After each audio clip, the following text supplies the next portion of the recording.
अल्हम्दुलिल्लाहिल्लज़ी Kaffa वस्सलातु वस्सलामु अला इबादिहिल्लज़ीना इस्तफ़ा ख़ास्सतन सय्यदुल अंबिया अल्लज़ी युसम्मा बिमुस्तफ़ा व अला आलिहि व अस्हाबिल मुज्तबा। अम्मा बाद, इस वक्त की गुफ्तगू का ख़िताब अपने मुआशरे के एक अहम तरीन तबक़े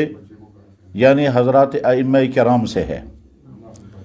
हज़रात अइम्मा किराम और मसाजिद में ख़िताब करने वाले हज़रात खुतबा किराम को अल्लाह ने एक अहम तरीन मनसब अता फ़रमाया है, एक अहम तरीन मकाम उनको अता किया है, जिस मकाम से वो उम्मत को ख़िताब करते हैं, और वह है मस्जिद का मिंबर और मस्जिद का महराब। मस्जिद का महराब और मस्जिद का मिंबर हर अहद में इंतहाई अहम तरीन मकाम रहा है, जहाँ से उम्मत को हर तरह की रहनुमाई मिल सकती है और मिलती रही है। यह मकाम वो मकाम है जिस मकाम पर तशरीफ़ फरमा होते थे सैयदुल कायनात मुहम्मदुर रसूलुल्लाह सल्लल्लाहु अलैहि वसल्लम। मिंबर पर आपने ख़िताब फरमाया और महराब पर आपने नमाज अदा फरमाई। तो हमारा इमाम और हमारा ख़तीब इन दोनों मकाम पर खड़ा होता है, इसलिए उसको अपने इस मकाम की अज़मत का हर वक्त एहसास रहना चाहिए। और अगर खुदा न खास्ता लोगों की तरफ से कहीं नाकदरी हो रही हो और हक़ शनासी न हो रही हो, तो उसकी बिना पर वो तंग दिल न हो, उसकी बिना पर अपने आप को एहसास कमतरी का शिकार न होने दें, उसकी बिना पर अपने आप को महरूमियत का शिकार न होने दें। अल्लाह ने आपको ऊंचा मकाम अता किया, ऊंचा मनसब अता किया। हर जुमे को आप उम्मत को ख़िताब करते हैं। महराब और मंबर के मनसब से मुआशरे की इस्लाह का अजीम काम बहुस्नों को भी अंजाम पा सकता है। इसलिए हज़रत अइम्मा से दरख्वास्त है कि वो आप अपने जुमों के ख़िताब में इस्लाह मुआशरा, जिसमें अक़ाइद, इबादात, अखलाक़ियात, मुआशरती सुधार, समाजी खराबियों की तत्हीर के मुतालिक इस्लामी तालीमात, और जो खराबियाँ हर तबके में हों, उन खराबियों को सामने रख कर और उस सिलसिले में दीन हक़ ने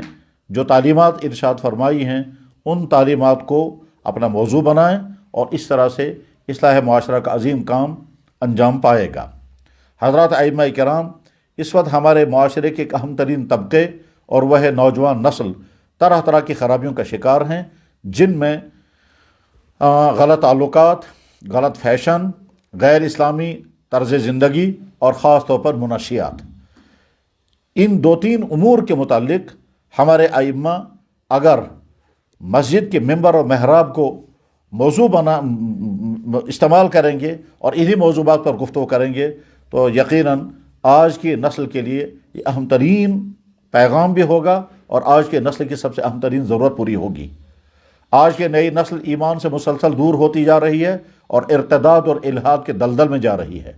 आज की नई नस्ल किरदार के एतबार से तरह तरह की खराबियों का शिकार हो रही है, जिनमें गैर इस्लामी फ़ैशन, जिनसी बेरहरवी और मुनशियात।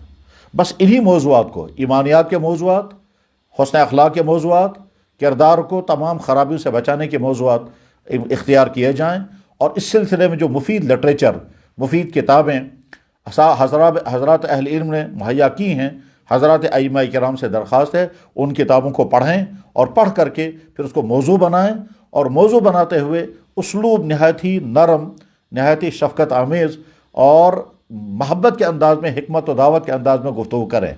तान व तशनी नहीं, लान तान नहीं, ज़जर तौबीख नहीं, इस तरह से गुफ्तगू हरगिज़ नहीं होनी चाहिए कि अगर सुनने वाला कोई शख्स इस खराबी का शिकार हो तो वह सुनते हुए तकद्दुर महसूस करने लगे। उसको लगना चाहिए कि मेरा हमदर्द बन करके मुझे मुझसे बात की जा रही है। जब आप ख़िताब करेंगे तो वालिदैन से ख़िताब करते हुए कहें कि अपने बच्चों की तरबियत की फ़िक्र करें, लेकिन ये खिताब तंज़ के अंदाज़ में न हो, तान व तशनी के अंदाज़ में न हो, और बुरा भला कहने के अंदाज़ में न हो। इस तरह से न हो कि उसमें कड़वाहट हो और सुनने वाले जो हैं वो तलख़ी महसूस करें और फिर आपकी बात दिल की गहराई से न सुने। मोहब्बत के साथ, जज्बे के साथ, हमदर्दी के साथ उनका अपना बन करके, हमदर्द बन करके जब उनको बात समझाने की कोशिश की जाएगी तो उसके मुस्बत असरात होंगे। ख़ुलासा ये है कि हमारे अइम्मा किराम ईमानियात के उन मौज़ूआत को लें जिनका ताल्लुक़ इर्तिदाद के साथ, इल्हाद के साथ اور غیر اسلامی ان چیزوں کے اپنانے کے ساتھ ہی جن کے بنا پر ایمان ختم ہو جاتا ہے ان کو موضوع بنائیں۔ اسی طرح سے کردار کے اعتبار سے بے راہ روی، جنسی خرابی، لڑکوں اور لڑکیوں کے غلط تعلقات، غلط سکولوں میں پڑھنے سے بچاؤ کی تدبیریں، اور منشیات، اور پھر منشیات کے ذیل میں اس کے جتنے شعبے آتے ہیں، منشیات کیوں پھیل رہی ہیں، قرآن و حدیث میں اس کے بارے میں کیا احکامات ہیں، اس کے نقصانات کیا کیا ہوتے ہیں، اس کی وجہ سے نئی نسل برباد کیسے ہوتی ہے، وہ اپنے گھر والوں کے لیے بوجھ کیسے بنتے ہیں، اور منشیات کی لت میں مبتلا چند نوجوانوں کے حالات نام لیے بغیر جب سامنے لائے جائیں گے تو اس کی وجہ سے ایک عبرت ہوتی ہے اور دوسروں کو اپنے بچوں کے بچانے کی فکر پیدا ہوتی ہے۔ بس اسی غرض کے لیے اس وقت آپ سے یہ چند گزارشات کی گئی ہیں۔ اللہ کرے کہ اس کا مزاج بنے اور ہمارے ائمہ اور خطبہ حضرات مفید و ضرورت کے موضوعات کا انتخاب کریں، پھر اس کے لیے علمی مواد اور بہتر اسلوب کے ساتھ خطاب کرنا آ جائے اور عوام کو ان سے مستفید ہونے کی توفیق مل جائے۔ وآخر دعوانا ان الحمدللہ رب العالمین۔